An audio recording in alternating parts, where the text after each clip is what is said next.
여러분 안녕하십니까? 오늘 또 참으로 기쁜 날입니다. 주께서 평안으로 넘치게 해주시기 바랍니다.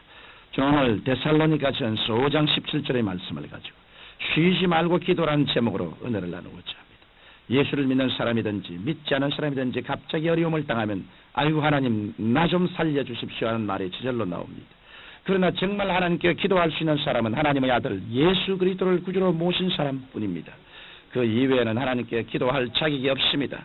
예수님께서는 내가 곧 길이요 진리요 생명이니 나로 말미암지 않고는 아버지께로 올 자가 없다고 말씀하셨기 때문에 예수님을 구주로 모신 하나님의 자녀만이 아버지 하나님께 기도할 수 있습니다. 이와 같이 우리 예수 믿는 사람만이 기도를 통하여 하늘 문을 열 수도 있고 닫을 수도 있는 것입니다.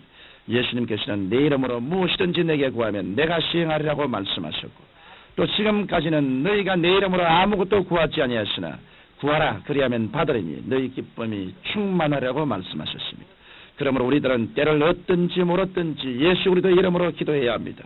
그러면 기도가 우리의 생활 속에 왜 그토록 중요하며 왜 항상 기도해야만 할까요? 첫째로 우리가 기도할 때 우리의 자아가 깨어지고 회개하여 죄사함을 얻게 되기 때문에 우리는 항상 기도해야 합니다. 오늘날 현대주의자나 신신학자들이 인본주의가 되어 하나님과 멀어지게 되자 자연히 그들은 기도와 멀어지게 되었습니다. 그들은 흔히 기도하는 것은 기복적인 신앙이다. 복을 구하는 것은 샤머니즘이다. 우리는 성숙한 사람들이기 때문에 어린아이와 같이 하나님께 밤낮 부탁하며 달라고 할 필요가 없다고 말합니다. 또 어떤 사람은 인간은 자신의 지혜와 지식과 과학 문명을 통하여 충분히 문제를 해결할 수 있기 때문에 하나님께 기도하는 것은 기복신앙이라고 주장하고 있습니다.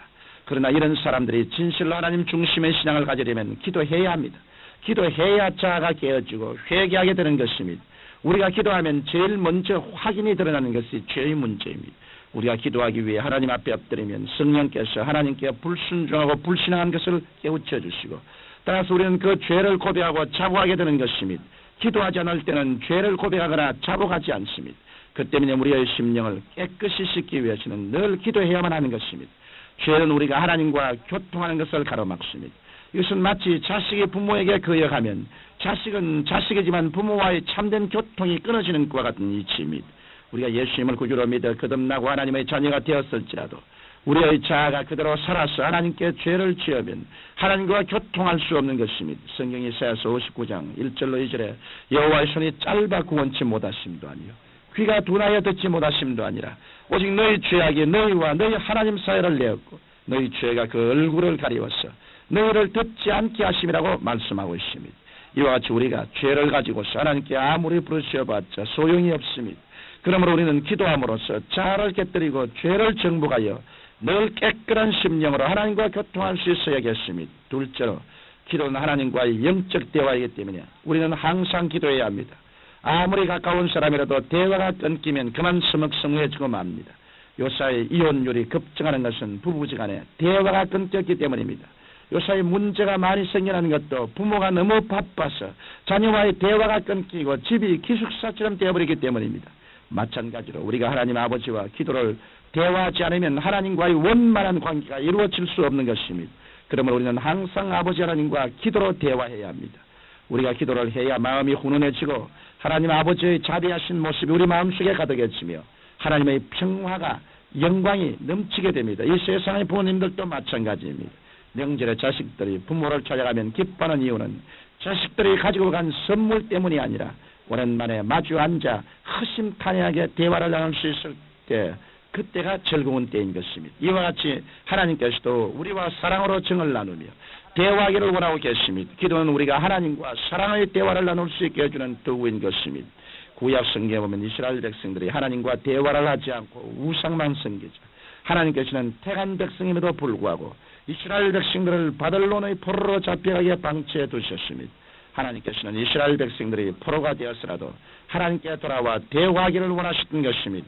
오늘날 우리들에게 시험과 환란이 다가오는 것은 하나님께서 우리를 너무도 사랑하시기 때문에 대화하기를 원하셔서 환란을 당케 하시는 것입니다. 사람이란 뭔가 답답한 일이 있어야만 하나님을 찾고 기도하게 됩니다. 이 때문에 야고보서 5장 13절에는 너희 중에 고난당한 자가 있느냐 저는 기도할 것이라고 말씀하고 있습니다. 그러므로 여러분은 환란이 다가오면 하나님께서 대화를 원하신다는 사실을 깨닫고 속히 기도하시기를 바랍니다. 뿐만 아니라 고난당하기 전에도 늘 끊임없이 기도함으로 하나님과 교제하여 기쁨이 넘치며 성령으로 충만한 삶을 살게 되시기를 주님 이름으로 축원합니다. 셋째로 우리는 기도를 통하여 마귀의 일을 멸할 수 있기 때문에 기도해야 합니다. 마귀는 기도하는 사람을 가장 무서워합니다. 왜냐하면 기도는 하나님과 직접 연결되는 통로이기 때문입니다. 저는 제2차 세계대전 당시에 미군 해군 장교로 싸웠던 사람에 대한 이야기를 들었습니다.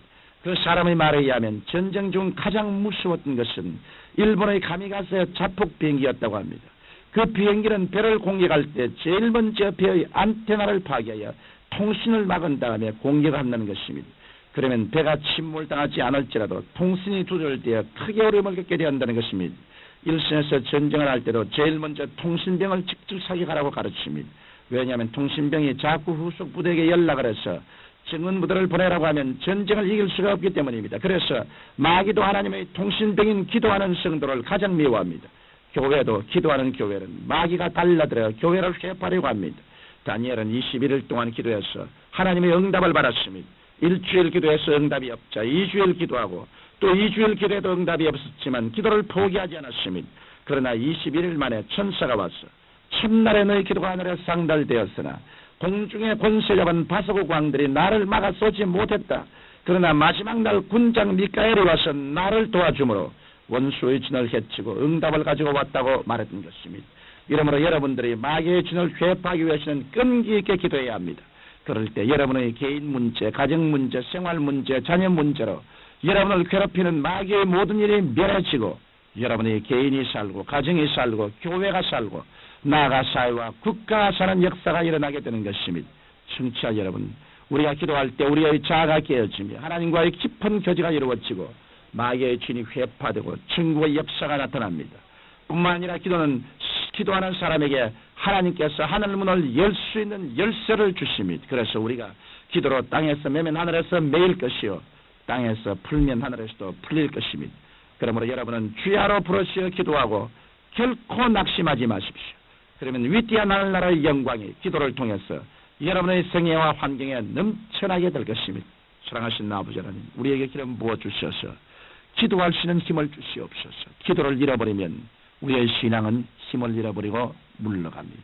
기도의 줄을 잡고 있으면 우리 신앙은 불타고 성령으로 충만하며 놀라운 은혜의 생활을 할 수 있습니다.